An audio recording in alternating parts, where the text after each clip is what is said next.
On to the weeknight slate as we get started with Tuesday night games. Just a heads up, Justin and I are recording this before the market for much of these games opens up. We do have the Tuesday spreads for the three games we're going to discuss on Tuesday night's card, but Wednesday and Thursday we're obviously doing this with projections for myself, Haslametrics, and Shot Quality, the great work that Justin and his team do over at Shot Quality and Shot Quality Bets. But getting started with Kentucky at Mississippi State on Tuesday night.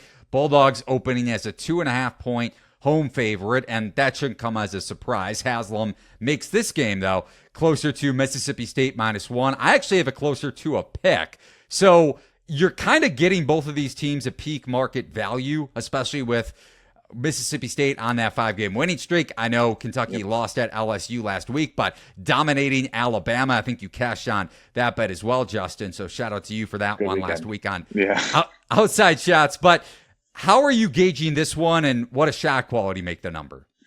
Yeah, so this one, Shot Quality has really close, a 1-point win for Kentucky here on the road over Miss State at 81-80. So it's going to be pretty interesting. Some preliminary lines starting to roll in a little bit here. We're going to probably like that Kentucky side. And it's definitely one of those spot tax things that we talked about, right? This is a home team in Mississippi State that I feel like is going to get a lot of love from the market, and probably rightfully so. I mean, this is going to be a difficult spot for Kentucky coming off of what a game. And obviously you don't necessarily often score 117 points. It was an unbelievable performance. So I wouldn't be shocked to see the market kind of, expect maybe some regression. Shot Quality really did see that game as much lower scoring for Alabama, Kentucky. Kentucky shot 75% on shots at the rim, their third best of the season, 54%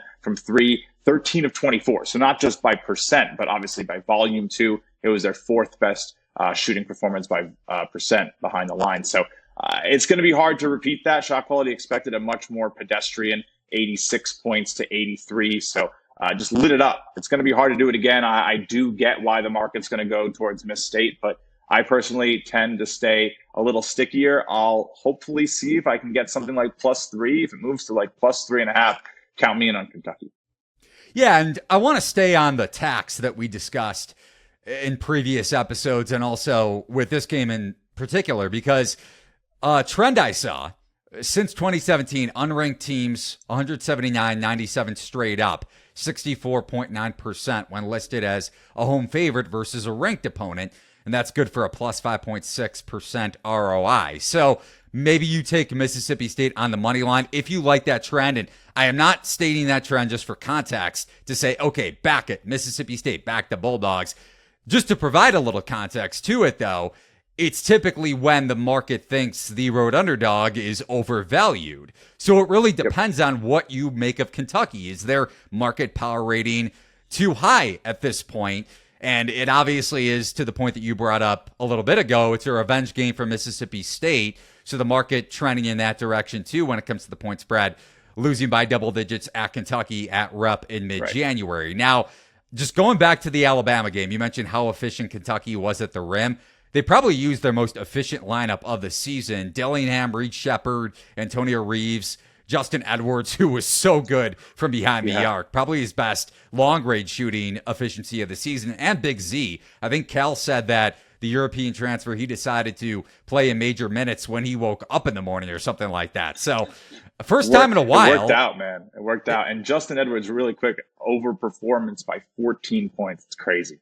Wow. No, good nugget for sure. So maybe you think he regresses offensively, which he very well could in a tough road environment. But just a couple nuggets that I don't have a big enough edge in this game to advocate any bet, but a couple of reasons why I make the game a pick and why I kind of side with you with Kentucky, even though we're going to see it, Justin. We both know it. Kentucky going to be the public dog on Twitter, of course, on X, because that matters so much in the context of any betting market. But Mississippi State, obviously a true low post offense.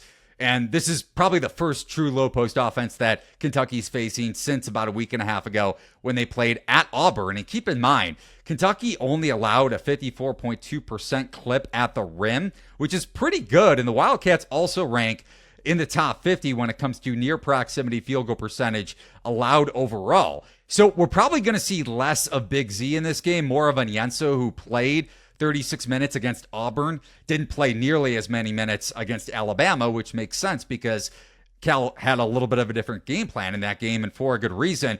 Also, a couple other reasons why I'm hesitant to back Mississippi State here.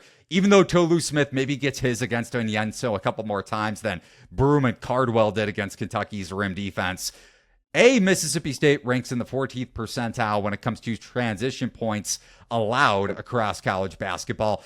And with this game potentially being so tight in terms of the point spread, Bulldogs rank 324 in the country in free throw percentage. Outside of Josh Hubbard, who shoots at about 80% from the free throw line, Shaquille Moore is the next best free throw shooter on this team in the low 70s. I mean, it's not only a tough team to back come tournament time, but in this game, right? Yeah, no, it's a definite issue. It's always sort of been a problem with this team, and we've talked about it for a long time. Shooting woes. You talk about what is shot quality on Mississippi State. We go to those fun miscellaneous stats. We rank shot making, right? Because we understand how difficult shots are and then how good players are at making them to come up with our analysis that we can then also, the extra factor in there is like how good you are therefore at making shots. So Mississippi State as a whole coming in 284th. That's 13th in the SEC. It does not get much worse. So it's going to be tough. They need to develop good looks to score, right? They're going to have a tough time if you can keep them from getting to their desired spot. They don't really develop a lot of open looks from deep, but they do take a lot of shots from rim and three. So they're not getting great looks, and they're not going to convert a lot of them. So there's a lot to worry about, but they are also going to kind of be shot quality darlings because they should be making more shots. It seems last year Mississippi State was the unluckiest team in all of shot quality. So you were able to get a little bit of an early season edge on that being a little too baked into some of the priors. But at this point, they're just showing it again. The shooting woes have not gone away.